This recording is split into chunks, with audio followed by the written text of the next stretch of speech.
While Musk was whipping votes against the spending bill, Trump was frankly MIA, or maybe sunning himself on the patio at Mar-a-Lago, having a cheeseburger and a Coke while Daddy was working.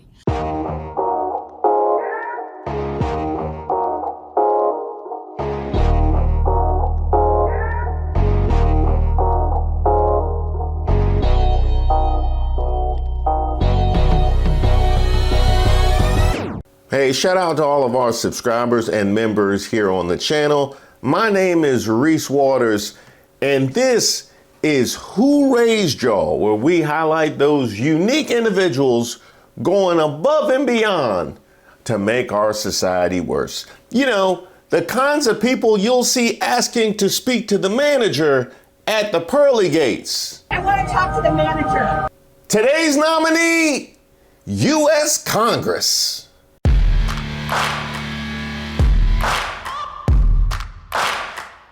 We are here, full stop, because Elon Musk and Donald Trump, who swear they have a mandate, tanked a bipartisan bill that would fund the government and provide funding for other things. More broadly, this fiasco has forced us to ask a question that we'll likely have to ask on a regular basis over the next year at least, and which actually should be familiar to Donald Trump, since it is also the title of an 80s sitcom, namely, Who's the Boss? Take a chance and face the wind. Is it the great and powerful Oz, Elon Musk, who this week has brought us to the brink of yet another government shutdown by doing something that Trump used to do, namely going on Twitter, which he owns, and demanding that House Republicans refuse to pass a spending bill, causing them to yap and clap like trained seals and shout, "Okay, boss, okay"?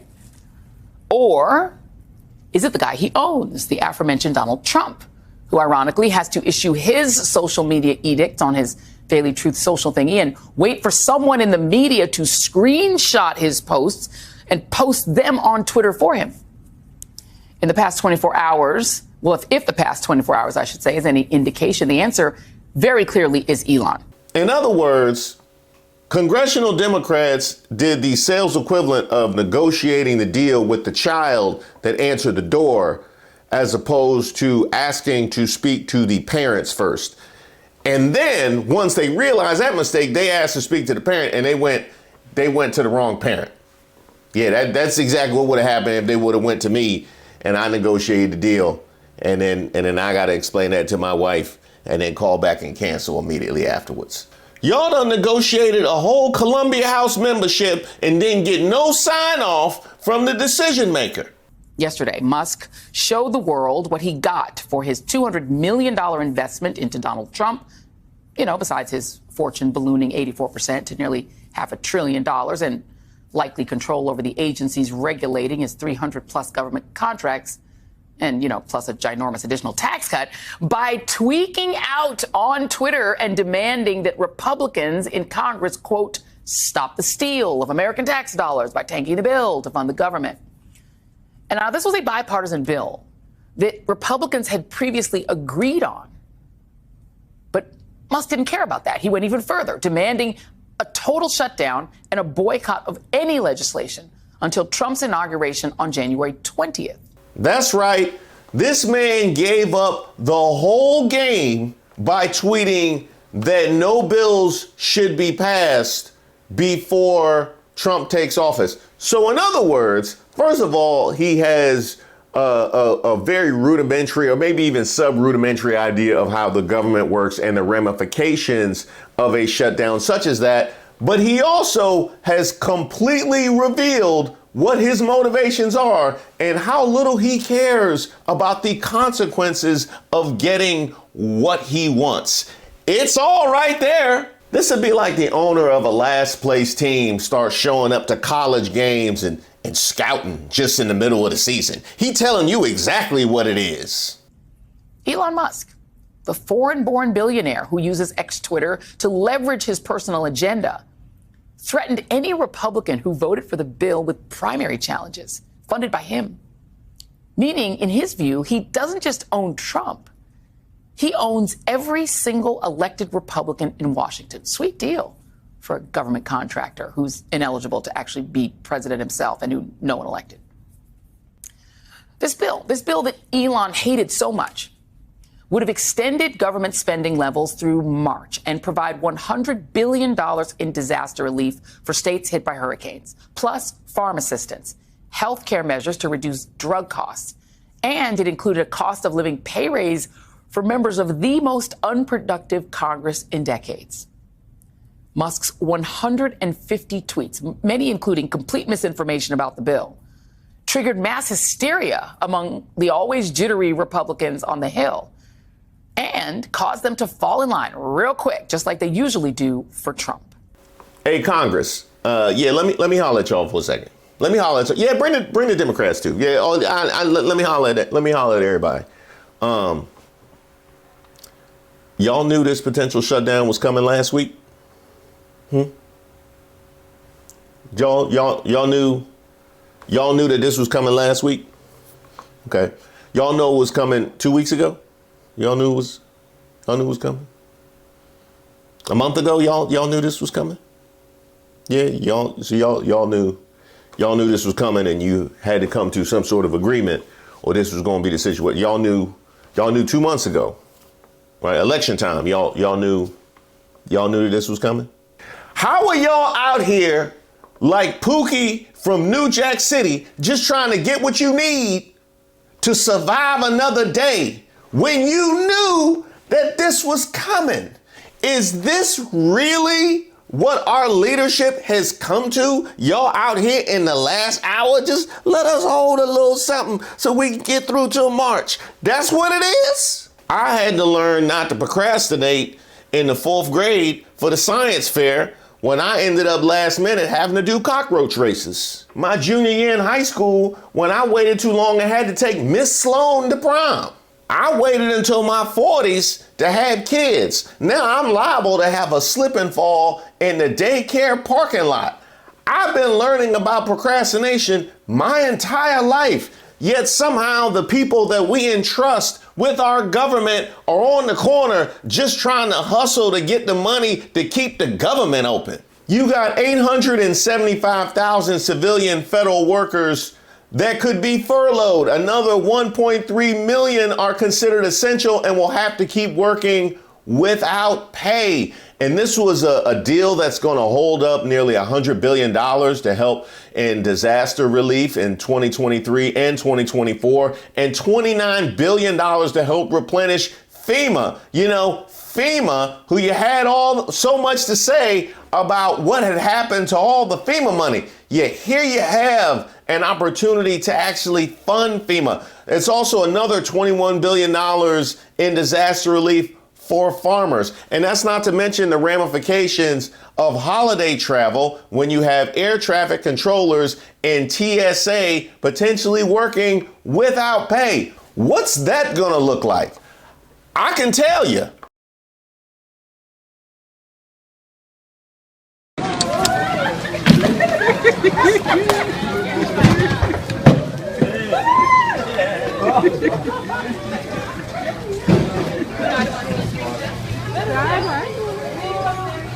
Yeah, they did their part by entering into a legislative compromise with us, which we negotiated over a several-month period. We arrived at the compromise, and that's what we've all been behind, and that's what we expect to go forward. So who is our leader, Hakeem Jeffries, supposed to negotiate with? Is it Mike Johnson? Is he the Speaker of the House? Or is it Donald Trump? Or is it Elon Musk? Or is it somebody else? Get Hakeem. Strategize on Sunday. Meet the moment on Monday. Take it to him on Tuesday. Work it out on Wednesday. Thank the Lord on Thursday. Fight the power on Friday. Set it off on Saturday. Hey Hakeem, go with the other one. We reached a bipartisan agreement to meet the needs of the American people and provide assistance to farmers, families, children, seniors, veterans, men and women in uniform, and working class Americans. House Republicans have now unilaterally decided to break a bipartisan agreement that they made. Now, I know what you're wondering. Well, when they came back to the table, what was the ask? I mean, what did they make it seem like this was all about? We know this was all about Elon Musk not understanding how the government works and stepping out and speaking out of turn, and everybody else having to follow in lockstep because they couldn't find their courage. Is that the Cowardly Lion? I tell you this, that federal debt is defying gravity. Donald Trump actually wants Congress to pass a bill and pass it right away. And he finally told Republicans what he wants at 4:28 p.m. today, after Republicans had been working on this bill for weeks. Donald Trump wants Republicans to pass a bill to continue to fund the government, and Donald Trump now insists that Republicans pass a bill increasing the debt limit of the federal government. Also, Donald Trump knows that he intends to wildly increase the debt of the federal government with massive tax cuts to billionaires like Elon Musk. But Donald Trump wants Democrats and Joe Biden to increase the debt ceiling for him right now so that he can pass his tax cuts next year. Everyone in politics in Washington understands the debt ceiling game, but only Donald Trump is tactically stupid enough to say out loud, as he did today in writing, when he said this: increasing the debt ceiling is not great, but we'd rather do it on Biden's watch. That's it. That's his whole thing. He'd rather do it on Biden's watch. He needs to do it, but he doesn't want to do it. Let Joe Biden do it. Each party would, of course, rather the debt ceiling be raised by the other party, but they usually don't get to pick when the debt ceiling needs to be raised. In fact, the debt ceiling won't really need to be raised until June at the earliest. But Donald Trump actually wants the Democrats of the United States Senate to vote for a continuing spending bill that includes a debt ceiling increase. And then, after that bill passes the House, Donald Trump wants Joe Biden to sign that debt ceiling increase into law for Donald Trump so that Donald Trump can cut the taxes of billionaires like Elon Musk. In other words, Donald Trump is asking for the impossible. That's not going to happen. Asking for the impossible is something he's done before with Congress, and he has always lost when he's asked for the impossible, always. Yes, he can get tax cuts through the Republican Congress because that's easy, but he's never gotten anything difficult. Never once through Congress. Donald Trump added this line about the debt ceiling: if Democrats won't cooperate on the debt ceiling now, what makes anyone think they would do it in June during our administration? Now, why would you need Democrats to vote for anything during the Trump administration? Republicans are going to control the House of Representatives. Republicans are going to control the Senate by very tiny margins. And Donald Trump knows that he will not be able to get every Republican in the House and every Republican in the Senate to vote for a debt ceiling increase next year, even though Donald Trump knows he needs one. And so he actually now publicly calls on Democrats to do it for him today. Raising the debt ceiling beyond the end of Joe Biden's administration is one of the brilliant tactical accomplishments of President Biden as a negotiator with Congress. A Republican House of Representatives agreed to do that for Joe Biden. And by the way, I do want to give a nod to Joe Biden for that. Isn't that like the perfect Joe Biden achievement? Something that got very little fanfare at the time, but now we see exactly just how wise, in fact, that was. I see you, Joe. Now, let me first say, I think a debt ceiling is kind of arbitrary. You reach a situation where the government needs to spend quickly based on some sort of, disaster or domestic situation. I don't think they should have to contend with the debt ceiling. That being said, it is a way for them to be accountable for the money that they are spending. The question that I have is, so the debt ceiling is basically the credit limit for the federal government, right? Why are they setting their own credit limit? You know what I mean? I'm trying to figure out I'm trying to figure out how they got to set their own credit limit. That's what I'm trying to figure out. Hello, this Citibank? Yeah, I got a new credit limit for you. Yeah, it just went up to $28. Matter of fact, you know what? Scratch that. $28.50. Naturally, Jasmine Crockett summed up the situation perfectly. House Republicans should ask Santa for a spine for Christmas. Elon Musk isn't even eligible to become president, but now he's pulling the House GOP strings and pushing them to throw out a clean, bipartisan spending deal and shut the government down on Christmas. You know what happens when the government shuts down? TSA doesn't get paid. Military members, Border Patrol, and the Coast Guard don't get paid. Air traffic controllers don't get paid. Prepare for grounded planes and airport havoc this holiday. Now they're planning to hold up Americans' money for 33 days. This isn't a game. This is people's lives. And if that didn't get the message clear, I believe this one did. Elon Musk pulling the puppet strings on Donald Trump. You gotta prove me wrong. You gotta prove me wrong, because all the evidence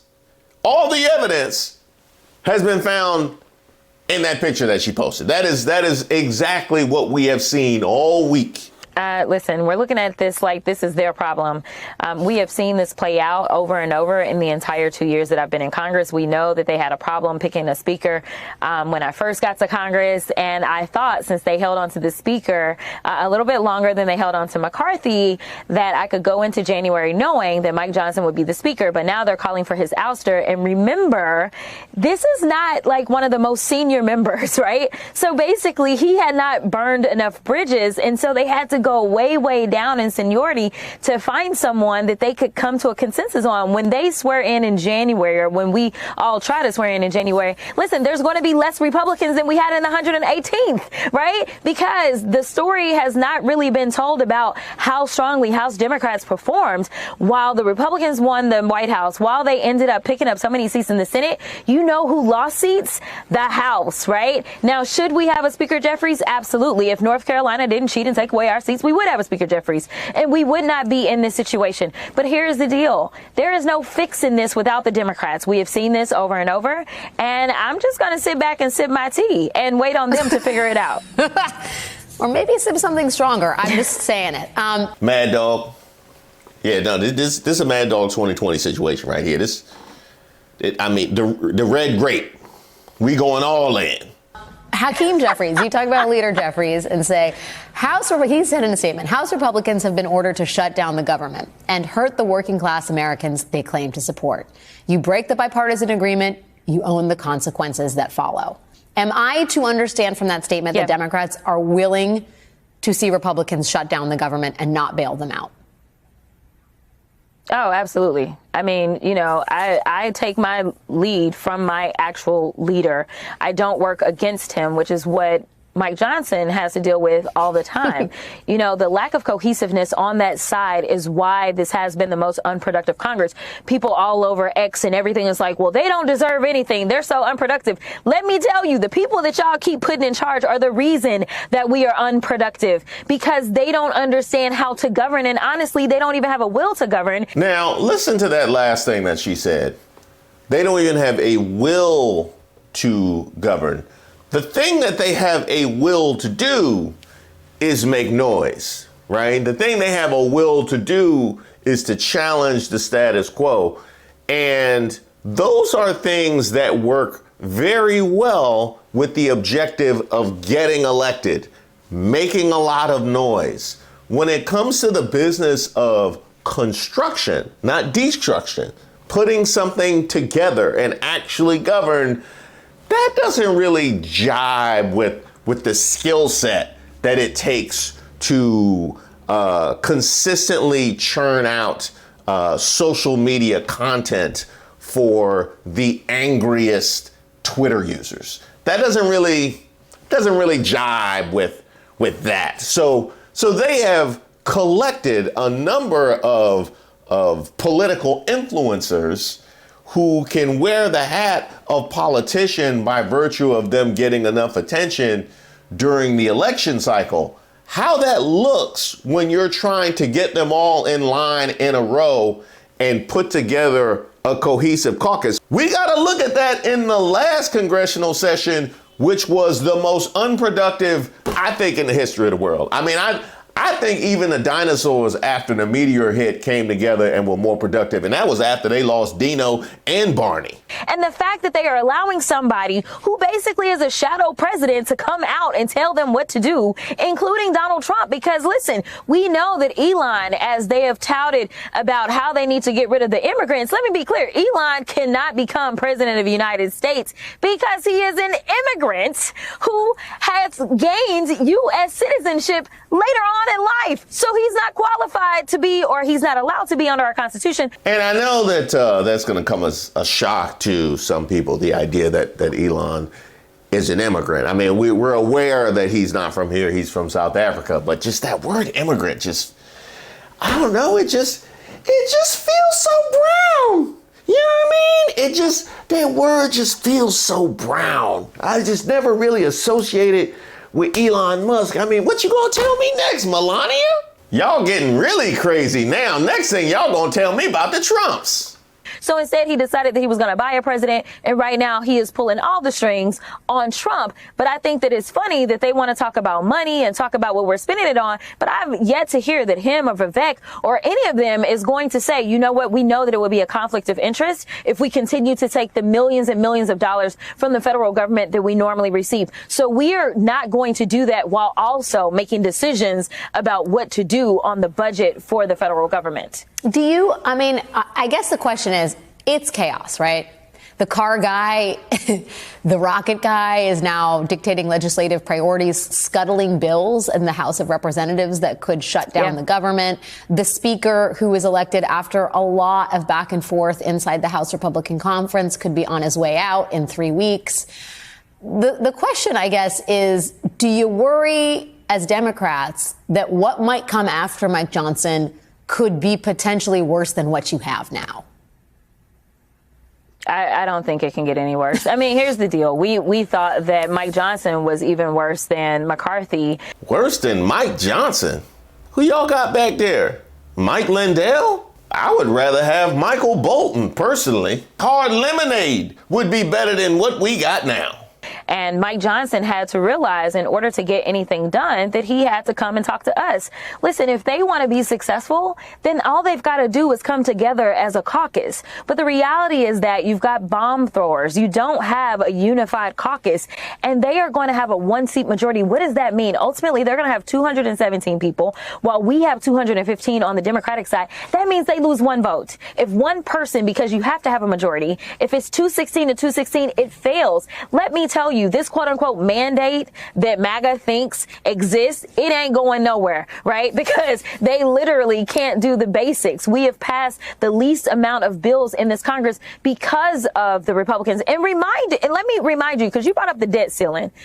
Remember why the last speaker got kicked out? It was because he raised the debt ceiling, and all of it. And Trump was the one calling for his head. Now he's like, raise the debt ceiling. You know why? Because his Trump tax cuts, this old con that he has, right, that helps out all the billionaires that he's putting into his administration, or at least is hoping to put into his administration, those Trump tax cuts, they expire in 2025. Mind you, he is the only president we've ever had that in one term ran our debt up to $8 trillion.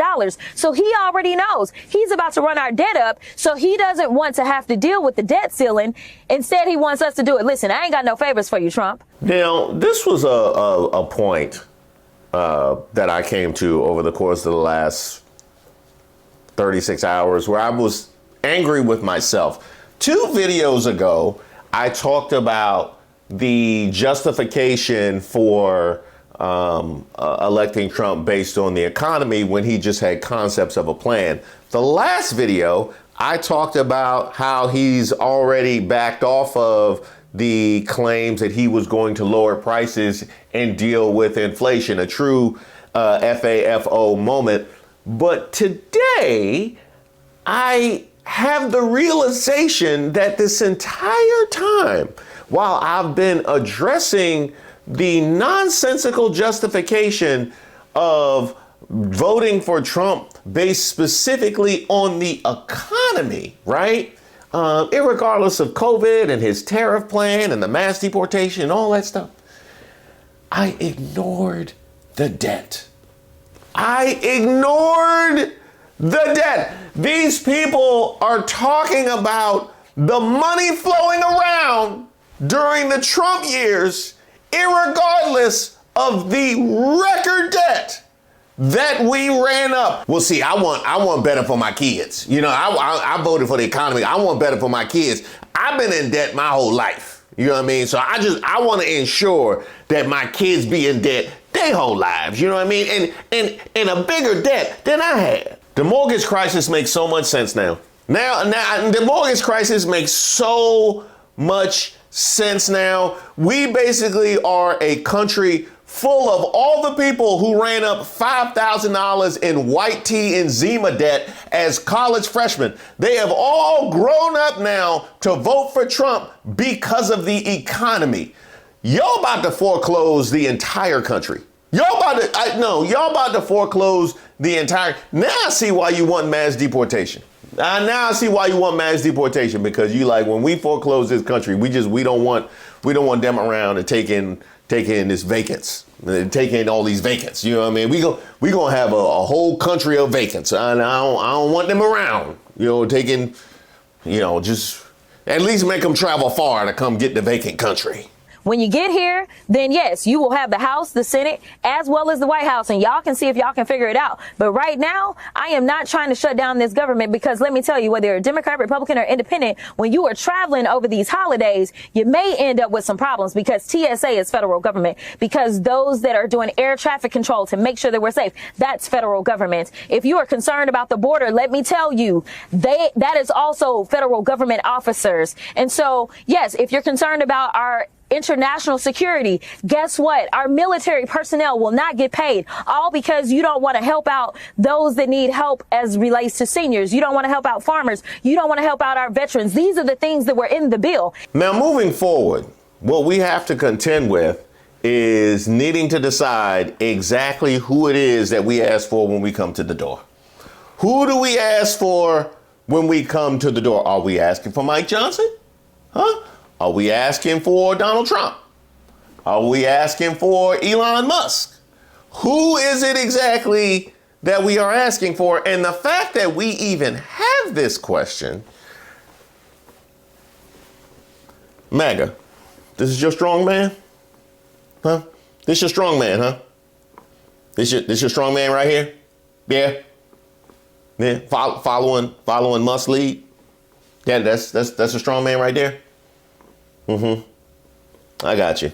And I also am wondering how it's landing, the fact that the richest man in the world is now leading the charge of your populist movement. You know, your grassroots. Because the Democrats are corporate, right? The Democrats are corporate. And, Kamala Harris was the California, Silicon Valley and all that, even though that is literally J.D. Vance. But you have J.D. Vance, and then you have Elon Musk leading the charge on Congress and pulling Donald Trump by the collar. So I'm just trying to, is MAGA now sponsored by Tesla? Is that what we're doing right now?